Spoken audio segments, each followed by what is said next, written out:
how's it going, everyone? Hello. Welcome to another discussion with Bond of Peace in Christ. We're happy to be here. So happy to be here because it's February, And it is. Black History Month. Yes.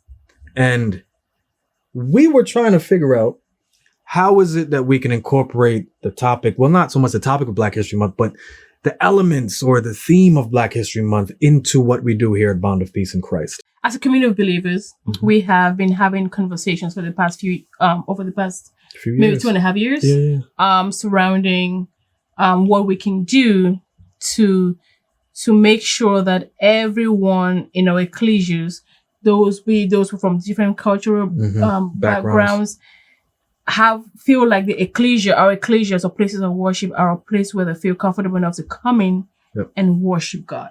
Yep. It's a topic that we've been talking about it and we've been grappling with it for a while. And sometimes we have the tendency to list all the things that are all going the grievances. wrong. And so we figured, well, for this session, we will talk about other things, some of the things that we could do that can help us to Some action items, some things that we can actually do to alleviate some of the issues, right? Yep. Hopefully, depending on what your issues are. Yeah. Every ecclesia is different. Every church, every ecclesia is different. Exactly. And so to set the tone, we have a passage from Romans 14 at verse 19. And it says, "So then let us pursue what makes for peace and for mutual upbuilding." And that's such a beautiful verse. Yeah. At the end of the day, we all just want to help each other serve God better, right? We want to build each other up. So no matter what we choose to do, it should always boil down to how is this helping me serve God better?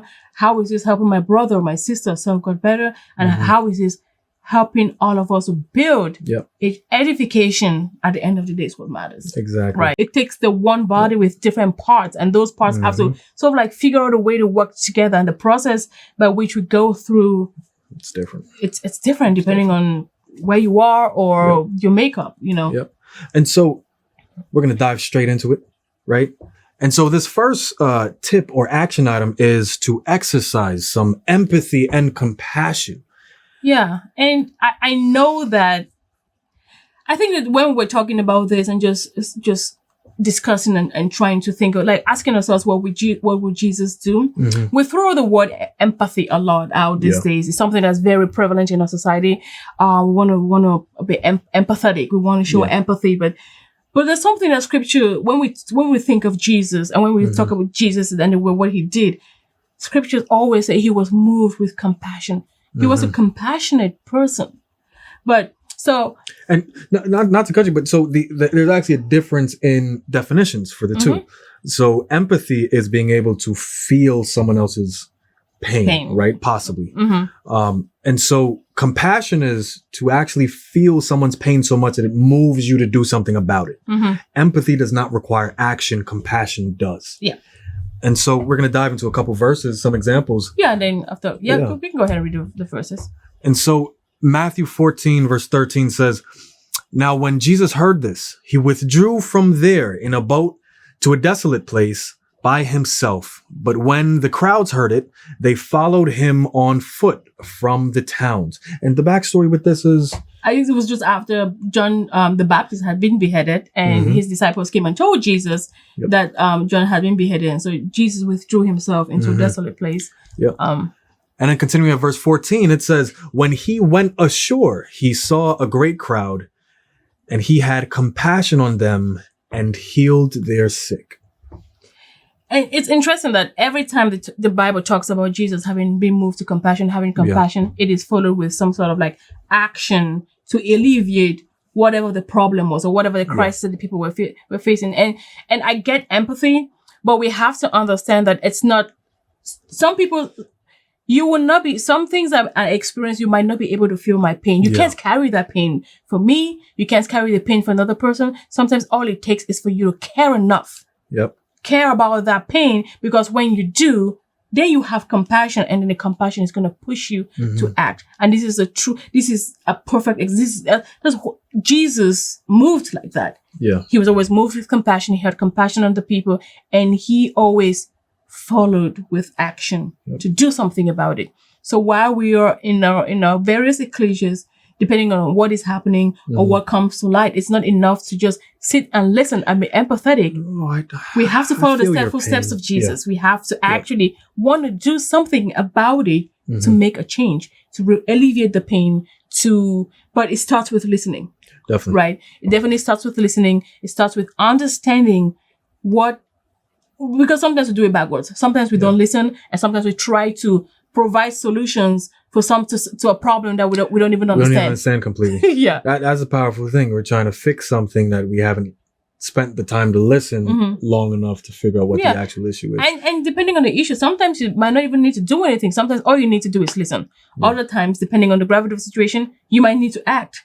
But if we're really saying that we want to follow Jesus' example, whenever he saw a crisis, he was moved to compassion. It was followed by an action. He didn't get stuck at empathy. We cannot afford to get stuck at empathy because nothing gets done. Nothing gets done when we leave everything at empathy. Christ's ministry would have read a lot differently if it was just at empathy and there was no compassion. Don't assume. This is a big one. Yeah, assumptions I think that we all know that making assumptions are terrible. Yeah. And when it comes to people from different cultural backgrounds and all of that, most of us get our information. The thing that forms our information about what we know is the media, right? It's what we see or what we read, which sometimes there are elements of truth in that, but other times it can be very distorted. And it doesn't give way to nuance or to because people see I'm a black woman in America. You're a black guy in America. We have very different experiences and very different backgrounds. So, and it's funny, not funny, but so I think that there's something that just came to mind, and I think that we talked about it earlier too, with we have a lot of brothers and sisters that are coming from different parts of Africa. And they're relocating to the States. So a lot of our ecclesias all of a sudden have all these brothers and sisters from different parts of the world, and we're all grappling with how can we serve them? How can we make sure they're integrated into our communities? And I actually had a brother reach out to me and say, hey, we have this family moved from Africa, and I do want your help, but I don't know what to do. I don't know how to help them. I know that you're from Africa. What can I do? And I'm from Cameroon, by the way, for those who do not know. I applaud that brother for taking the initiative, actually asking the questions like, what can I do? And I'm glad that he came to me. But what I was going with that is like, I'm from Cameroon. There's some brothers and sisters from Congo, some from South Africa, some from Tanzania. Our experiences are very different. Yeah. So I cannot speak for them. Yeah. I cannot speak for them for because our experiences are different. We come from very different cultures. We come from very different backgrounds. So when in doubt, instead of making assumptions or thinking that, they just moved over here, they might need this, I need that, just ask. Yeah. Especially if you want them to feel welcomed and if you want them to feel like this ecclesia is your family, you can come here, you can come to us. Yeah. Ask. Just ask them, what can we do? How can we help you? What do you need? Yeah. And sometimes they might say no. And that's okay. I had someone slightly similar, but this was just dealing with cultural differences within the States. And I was asked from a person trying to reach out to a person that was not of this other individual's background. And they said, okay, I see a problem. I'm not asking you what they might need because you obviously wouldn't know, but how can I, with respect, ask the question?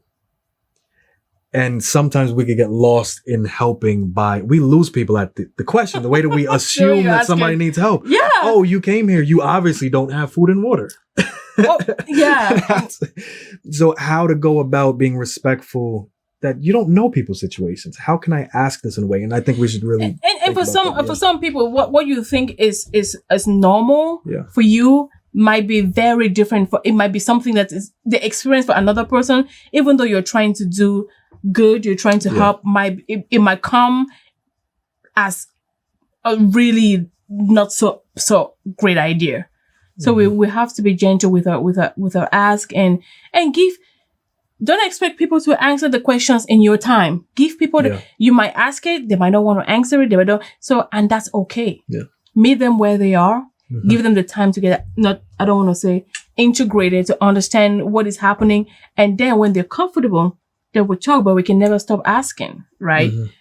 You ask enough times, hopefully people will speak up. But we can't assume. We cannot be making assumptions. And that goes even locally to whatever church you are. I mean, if somebody walks in off the street, you know, let them get to know people before. And sometimes, especially if the person is new and in that area, the ecclesia, and you just go ahead and ask it can be very intrusive. Yeah. And I know one thing that's very important in the United States is like people want to know a lot about you. People ask so many questions. What's your name? Where are you from? Where I'm from Cameroon. You're not asking all those questions. So number one, when you come with me, start hitting with all those questions is very different. And no, I don't want to talk to you about all of that. Not that because I don't want you to know, but I just met you. I don't know you. Yeah. I don't know right? your intentions. I don't know you. I don't know what your intentions are. So we're brothers and sisters. It's great, but give me some time to get to know everybody, okay? And then when I feel comfortable, I will talk. So questioning, but the way you go about the questions and the kind of questions that you ask, depending on the relationships, matter. Yep. And so the next action item is unintentional alienation. That's a big one. This is a big one. And this is the one that we do or unintentional for a reason because we do it without knowing. And sometimes, I don't know, some people might know, but they just don't care enough.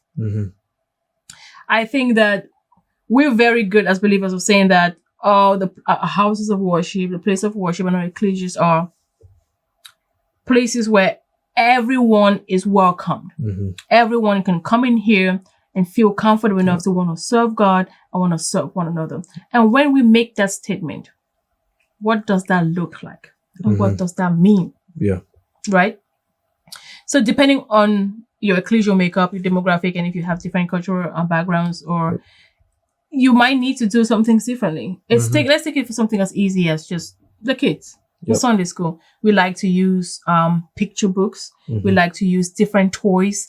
So if you have a Sunday school that has kids from different backgrounds, and do the toys and the books that we use, the pictures and everything, is it inclusive? Can they see themselves? Can those kids see themselves? It's things that are as simple and it seems easy, but yet very important. And we often in our places of worship neglect them. Yeah. And so then there's this thing that starts when so it's like the kids, there begins that lack of representation. You begin to become mindful, and as you get older and older, you begin to realize, okay, hold up. Yeah. This doesn't look like me. Yeah. You're feeling left out. You're feeling excluded. And the result of that is people eventually leave, right? And it doesn't even only happen in ecclesias where you have different diversities. Right? You have different cultural backgrounds. It can happen even in just our own predominantly black, white, Hispanic, Asian, or whatever ecclesias. When people feel like they're left out or not included, they leave. Because at the end of the day, we want to go where we're welcomed. We want to go where we feel like we're included. We want to go where we feel like we can partake. Not that we're saying that we want to change biblical teachings or change anything. What the Bible teaches, we have to stick with them because that's the basis of our faith and our salvation, right? But we also want to make sure that everyone can partake in a way that they can see themselves and be comfortable and be actively participants. Yeah. And for this reason, one of the best things that we can do is if you have a diverse crowd and you don't have books or illustrations that are diverse, leave out illustrations that show, one person or one type of person or one type of, and so even back to the depiction of Christ, we're not called to depict Christ. We can go upon his historical context and say, okay, he looked like this, that, and the third. But the moment you make him look a certain way, somebody will unintentionally be alienated. And for this reason, it's safe for us to, either steer away from these type of publications or be very diverse and make sure that we just have to be mindful with what we have our ecclesias and all the things, the way we choose to worship, the things that we get to do, the songs. Listen, I know that in our community, the songs are huge and a big one. And even I'm grappling with that one as well. Yeah. We just have to be very intentional about when we say we're welcoming everybody, when we say this is a space for everyone, we should make it a space for everyone. And I'll continuously ask ourselves, how can we make this space inclusive for everybody. Yep. That's our challenge. And another thing that we can do is making sure, I know you're big on this, making sure that visiting speakers that come in are not just one type of visiting speaker. It's not just one type of brother or even sister who might be leading some other class who's from a specific background. Yeah. There should be diversity even with that, the people who we invite to give classes and to preach in front of the church. So the challenge is for those who are on the preaching and outreach committees, those who are deciding for Bible schools or study weekends, would they invite? This is a challenge for you all to think and say, are we representing the body of believers? Yeah. Is everyone, when we look at all our speakers come from a certain or particular background, are we making sure that it's inclusive? And sometimes that's the only way that because that's the only way that we can actually get to meet and know brothers and sisters from of different backgrounds, because when they talk to people, because when they come to Bible weekends or the study weekends or the Bible schools, you get to know them, you get to talk, you get to interact with them. Let's actively go out of our way to think about all the different speakers that we have, or all the different backgrounds that we have in our community, and pull out people from all those, but to speak at our study weekends, at our Bible schools, or give exhortations, inviting them to as visiting speakers. It can't just be one type. Yeah. Right? It has to be inclusive. I hope that this was as beneficial for you all as it was for us, even diving into this topic. And it's a big, and I think that you and I, we talk about this all the time. And if you know us, you know that we're always talking about this. But it can be overwhelming. We get that, but it doesn't mean that we don't do anything. Yeah, exactly. We just have to sit and have these honest conversations and really ask ourselves. And we've just provided some really quick tips that you can take, act, and go to your ecclesias and actually start using them. And we almost forgot one important thing, which was the idea of focus groups or feedback sessions, as in not just taking for granted that everyone is okay because you asked them if they're okay and they all said yes. It's making specific times outside of your regular Sunday service, your regular business meetings, whatever they may be, but designating time that is, hey, this is the topic we're discussing. We want your feedback as far as, how do you feel here? Are you feeling welcomed? Feelings drive our actions. The way we feel will determine how we act. We don't like that, but that's just truth and that's just fact. And over again, even in our writings and just talking to people, we say, oh yeah, people have so many reasons why they leave the truth. Do we actually care to want to know why they leave? Yeah. What are the means of how do we actually get to know what those issues are? And when we know them, do we just push them to the side and say, oh no, you shouldn't show up here for man or for anybody. You should show up for God. True. And we have to realize that people don't have to show up to a specific ecclesia to actually understand the scriptures to serve God. That's something that we're forgetting as a community of believers. That people can leave and still serve God and still not reject what they have learned or the gospel. It is imperative for us to continue to ask the questions and understand what is it that's pushing anyone away. Right? And sometimes there might be things that we can do to fix it, and other times it might be out of our hands. Yeah. But the point is we have to try, we have to ask, and that's the point of having the focus groups. That's the point of having a suggestion box, because sometimes people might not feel comfortable voicing their opinions in the middle of a business meeting or in a meeting. So, and some having that place where people can just write their thoughts and ask questions and put it there, and then as we look at it and see how we can address the issues, it's important. Definitely. We have to try and tackle everything prayerfully. And as we attempt to, even in our own home ecclesias, try and bring some of these to pass, or even in our own lives. The cool thing about this is that you could apply these personally. Exactly. And so it starts with the individual, and then outward, hopefully we can multiply. But hope you've enjoyed, hope you've learned, hope you've been enlightened. But all right, until next time. Until next time. We'll see you all. All Take right. care. God bless.